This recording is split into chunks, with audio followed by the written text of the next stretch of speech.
అస్మద్గురుభ్యో నమః. విద్యార్థులందరికీ శుభాశీస్సులు. ప్రిన్సిపాల్ గారికి, టీచర్స్ అందరికీ మా సంస్థ ఉన్న శుభాకాంక్షలు. ఈరోజు ప్రపంచ ధరిత్రీ దినోత్సవం, వరల్డ్ ఎర్త్ డే. అసలు వరల్డ్ ఎర్త్ డే అంటే ధరిత్రి అంటే విషయాల గురించి ఒక 10 నిమిషాలు మీకు చెప్తాను. ఈరోజు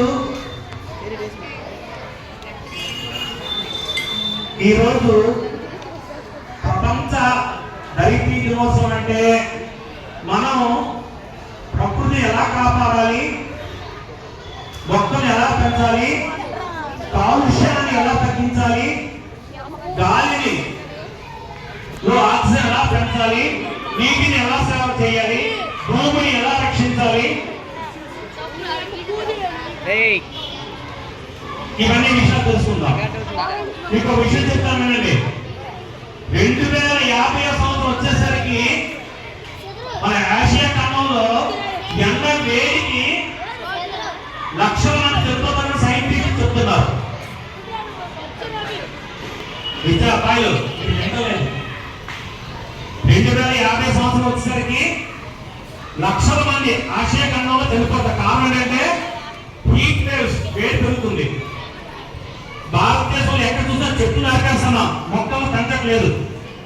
2015 సంవత్సరం నుంచి 2019 సంవత్సరం మధ్యని రోడ్లు వెడల్పు చేసినప్పుడు 2,43,00,000 చెట్లు నరికేశారు. నేషనల్ హైవేస్ రోడ్లు వెడల్పు చేసినప్పుడు 2,43,00,000 చెట్లు నరికేశారు. అయితే గవర్నమెంట్ ఏంటంటే హైవే రోడ్ వేసిన తర్వాత కాంట్రాక్ట్ ఈ పక్క ఆ పక్క చెట్లు నాటాలి అని నాటలేదు. ఎన్ని నాటారట? 55 లక్షల చెట్లు మాత్రం నాటారు. వేడి పెరిగిపోతుంది, మనం పీల్చే గాలిలో కాలుష్యం పెరిగిపోతుంది. ఢిల్లీలో ఒక రోజు స్కూల్ ఉంటే వారం రోజు స్కూల్ ఉండదు. వాతావరణం లంగ్స్ సంబంధించిన డిసీజ్ వస్తున్నాయి, కాలుష్యం పెరిగిపోతుంది. కాలుష్యం పెరిగిపోవడం కారణం మొక్కలు మనం నాటాలి, చెట్లు మనం పెంచాలి. చెట్లు నరికేస్తున్నారు. ప్రతి విద్యార్థి ఇప్పుడు మనం బాగా ఉన్నాం. ఒక 10-15 సంవత్సరాలు పోయిన తర్వాత ఎండ వేడి బయటకు రావడం, పట్టుకోవాలంటే ఎండ వస్తుంది. ఇంకో విషయం ఏంటంటే సైంటిస్ట్ ఏం చెప్తున్నారంటే 2040 సంవత్సరం వస్తే ఆడవాళ్ళక 7 నెలలకి డెలివరీ అయిపోతుంది. అంటే ప్రీమెచ్యూర్ బేబీ, లోపల బేబీ తయారకుండా బయట పుట్టేస్తారట. అది ఎంత నష్టం ఆలోచించుకోండి. భూమిని పాడు చేస్తున్నాం, ఎక్సైజ్ చేస్తున్నాం, ప్లాస్టిక్ వాడుతున్నాం, భూమిని పాడు చేస్తున్నాం. ఎక్కడ చూసినా చెట్లు నరికేస్తున్నాం, కొత్త చెట్లు పెంచట్లేదు, అడవిని నరికేస్తున్నాం. చెట్లని నరికేయడం వల్ల ఒకటి గాలిలో కాలుష్యం పెరుగుతుంది, 2 భూగర్భ జలాలు ఇంకిపోతాయి. 20 సంవత్సరాల కిందట బొంబేలో ఒక బోర్ తీస్తే బొంబేలో బోర్ తీస్తే 2,000-3,000 అడుగులు నీరుండేది. ఇప్పుడు బోర్ తీయాలంటే 10,000-15,000 అడుగులు చెత్తగా వాటర్ లేదు. భూకంపాలు ఎందుకు వస్తున్నాయి? మనం భూమిలో పెట్రోల్, డీజిల్, మైన్స్, ఎప్పుడెక్కడ మైన్స్ తీసేస్తున్నాం, ఖనిజాలు తీసేస్తున్నాం. ఆ లోపల పొరలు, భూకంపంలో పొరలు తగులుతున్నాయి. ఆ పొరలు తగలడం వల్ల భూకంపాలు వస్తున్నాయి, సునామీ వస్తుంది, వర్షాలు తగ్గిపోయి. వర్షాలు తగ్గిపోవడం కారణం ఏంటి? అడవులు నరికేస్తున్నాం, చెట్లు నరికేస్తున్నాం, ఆక్సిజన్ లెవెల్స్ తగ్గిపోతున్నాయి. ఇదంతా మన బాధ్యత. ప్రతి విద్యార్థి మీ జీవితంలో ఒక్కసారి సరే మీ పుట్టినరోజు సెలబ్రేషన్ చేసుకుంటారా? పుట్టినరోజు బర్త్డే, మీ బర్త్డేలో మీ జీవితం మొత్తం మీద తెలిపేలో ఒక్క బర్త్డేకి ఒక చెట్టు నాటండి. వస్తున్న బర్త్డే కాదు, కనీసం 10 బర్త్డేలోనో 20 బర్త్డే సెలబ్రేషన్ 30 సంవత్సరాల్లోనే ఒక్క చెట్టు నాటండి. నాటనే కాదు, ఒక మొక్క నాటి ఆ మొక్క పెద్ద అయినప్పుడు మీరు చూడాలి. హైదరాబాద్ లో, బొంబేలో, సిటీస్ లో బిల్డింగ్స్ కట్టేస్తున్నారు. 53 అంతస్తుల బిల్డింగ్ కడుతున్నారు, అపార్ట్మెంట్స్. వాళ్ళు ఏం చేస్తుంది? గవర్నమెంట్ ఏం చేస్తుంది? 10 ఎకరాల్లోని 1000 చెట్లు పెంచితే కానీ మీకు అపార్ట్మెంట్ పెర్మిషన్ ఇవ్వము. 53 అంతస్తుల బిల్డింగ్ కట్టుకోని గవర్నమెంట్ చెప్తుంటే మీరు ఏం చేస్తున్నారు? ఎక్కడో 4-5 మొక్కలు, పెద్ద మొక్కలు తెచ్చి పాటేస్తున్నారు. ఫోటోలు తీసి పంపించేస్తున్నారు, డబ్బులు ఖర్చు పెడుతున్నారు, కట్టేస్తున్నారు. బొంబేలోని ఒక ఇల్లు కట్టుకోవాలంటే చెట్టు నాటి చెట్టు ఉంటే కానీ ఇంటికి పెర్మిషన్ ఇవ్వరు. కానీ ఏం చేస్తున్నారు? లంచాలు ఇచ్చేస్తున్నారు, శుభ్రంగా పాడు చేస్తున్నారు. వర్షాలు నీరు పాలవుతుంది. కోట్ల ఎకరాల్లో భూమిలో చెప్తుందండి. మన సాగులో పొలాల్లో వ్యవసాయం చేసినప్పుడు ఒక ఎకరాకి 3-4 బస్తాలు యూరియా వేస్తారు. అదే ఈస్ట్ గోదావరి వెస్ట్ గోదావరి అయితే 20 బస్తాలు వేస్తారు. భూమి అంతా ఎరువులతో నిండిపోతుంది. సేంద్రియ ఎరువులతో లేవు. ఆ ఎరువులు నిండిపోవడం వల్ల ఆహారం తింటున్నాం, విషతుల్యం అవుతుంది. ఈ ఏసు ఎరువులు భూమి కిందకి వెళ్ళిపోతుంది. వర్షాలు పడితే ఈ నీళ్ళంతా నదులకు ఏ నీరు వస్తుంది? ఈ ఎరువులతో కూడుకుని నీరు వస్తుంది. మంచి నీరు రావట్లేదు. సాలూరులో ఒక 50 సంవత్సరం 40 సంవత్సరాల కొలాయి మున్సిపాలిటీ కొలాయి నీరు తాగి తీయగా ఉంది, చాలా బాగుంది. టేస్ట్ మారిపోతుంది. ఎక్కడ చూసినా క్యాన్సర్స్ వస్తున్నాయి. కారణం ఏంటి? దీని ఆకుకూరలో పెస్టిసైడ్స్, పురుగు మందులు. ఆ మందులు చేస్తే కానీ పడట్లేదు. ఆ రైతుకి విపరీతంగా వాడేస్తున్నారు. కూరలోనే నాణ్యత లేదు, ఆహారంలో లేదు. మనం తినే ఆ బియ్యం ధాన్యం ఉన్నాయి, ఆ ధాన్యం ఫుల్ పాలిష్ చేస్తున్నాం బియ్యం, అవి తింటున్నాం. దానివల్ల మనకి ఆరోగ్యం ఉండదు, బలం ఉండదు.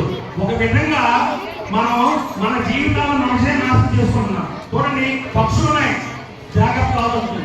పక్షులు కానీ జంతువులు కానీ ప్రపంచంలో ఏ జీవి ప్రకృతిని పాడు చేయదు.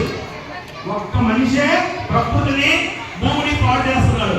గాలిని ఫ్యాక్టరీలు పెట్టేస్తున్నారు, విపరీతంగా చెట్లు నరికేస్తున్నారు, ఆక్సిజన్ ఎక్కువవుతుంది, గాలి కలుషితం చేస్తున్నాం. నీరు వాడేస్తున్నాం, విపరీత నీరు వాడేస్తున్నాం.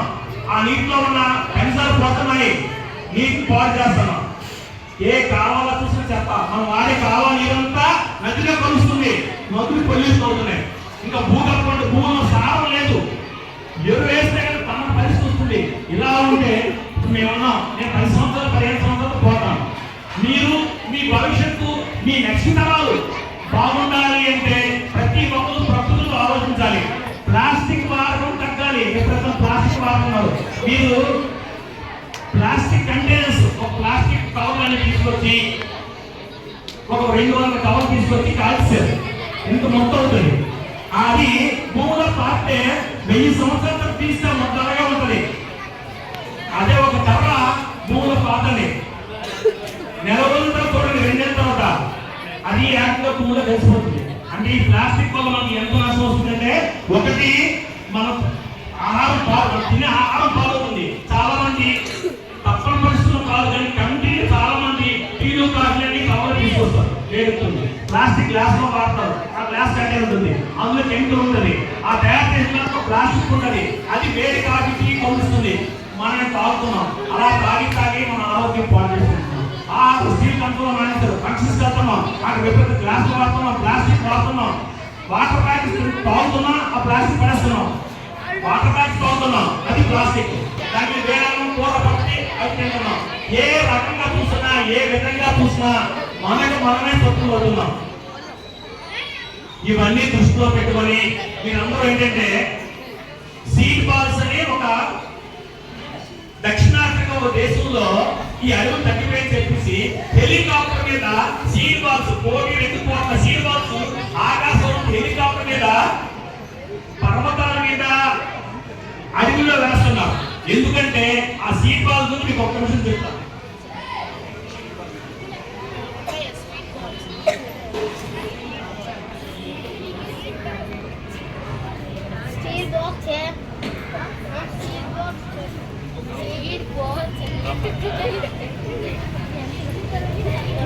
ప్రతిరోజు ఎప్పుడైనా పళ్ళు తింటే ఏ పళ్ళు తింటారు? సీతాల పళ్ళు తింటారు, నారింజ పళ్ళు తింటారు, నేరేడు పళ్ళు తింటారు.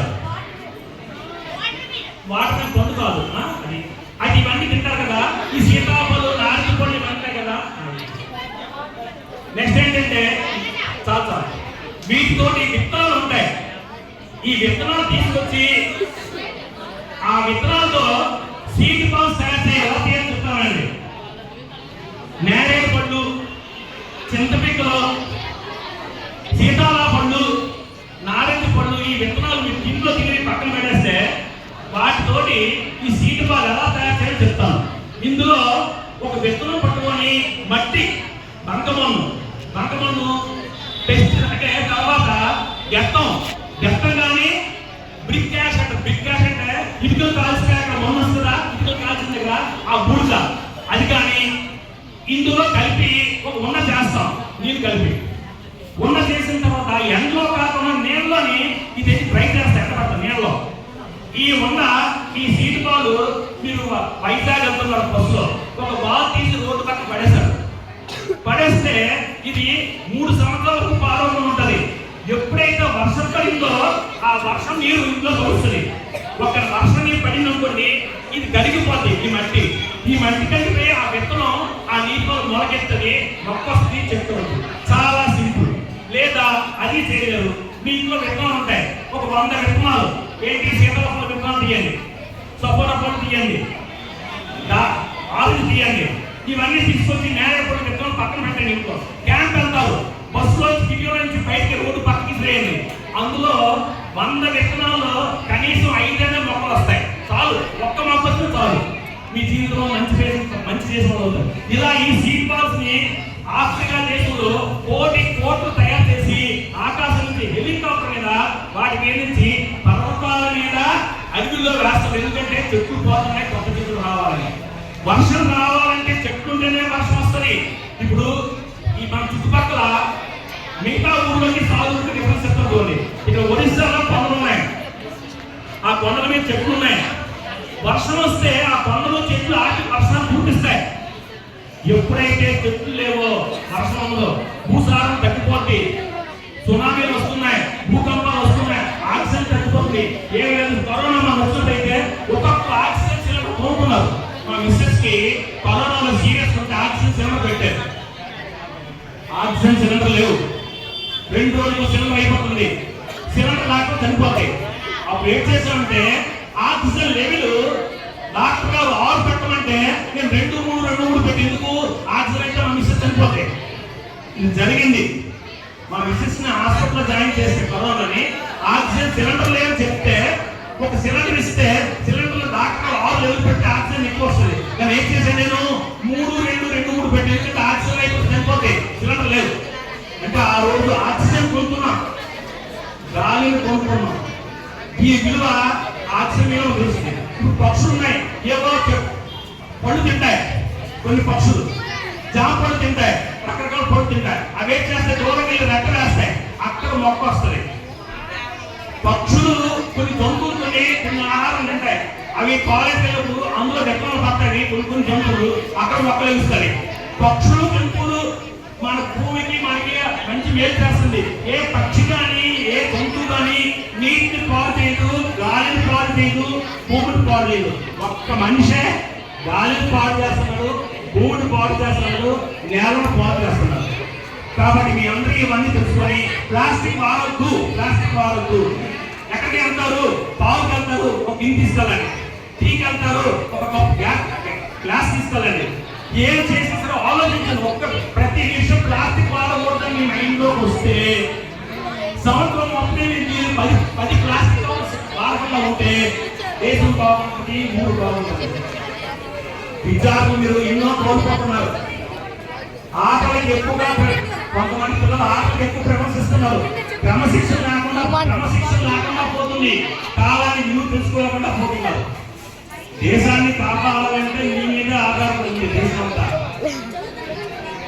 చూడండి, మీరు అందరూ విధంగా అమ్మాయిలు ఉంటారు, ఆ అబ్బాయిలందరూ మాట్లాడుతున్నారు, మొత్తం అబ్బాయిలందరూ మాట్లాడుతూనే ఉన్నారు. వీరికి అంటే జీవితం విలువ తెలుసుకోవాలి. వెళ్ళిపోయిన టైం వెనక్కి రాదు. చదువులో ఫస్ట్ ఉండాలి. మీలో అఖండమైన తెలివితేటలు, మీలో సామర్థ్యం ఉంది. విద్యార్థుల్లో మీలో ఎంతో ఇన్ఫ్రాస్ట్రక్చర్, ఎంతో తెలివితేటలు, ఎంతో సామర్థ్యం ఉంది.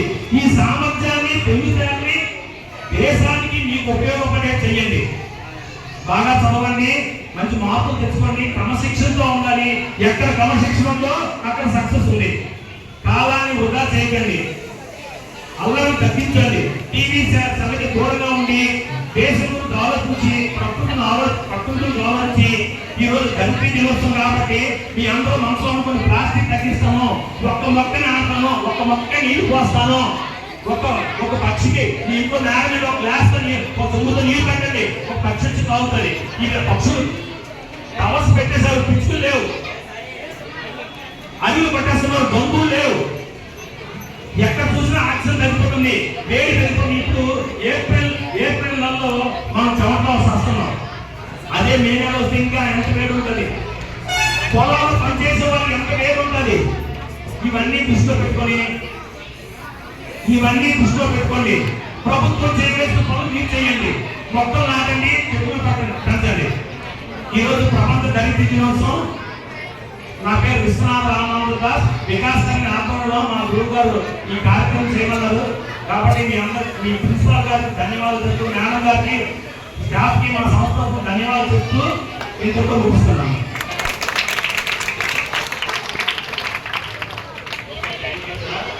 ఆ పిల్లలకి ఈ భూమి యొక్క దినోత్సవం గురించి, గురించి, అలాగే ఈ భూమి మీద ఉన్నటువంటి మనము ఈ భూమి కోసం ఏం చేయాలో ఏం చేయకూడదో కూడా చాలా చక్కగా వివరించారు.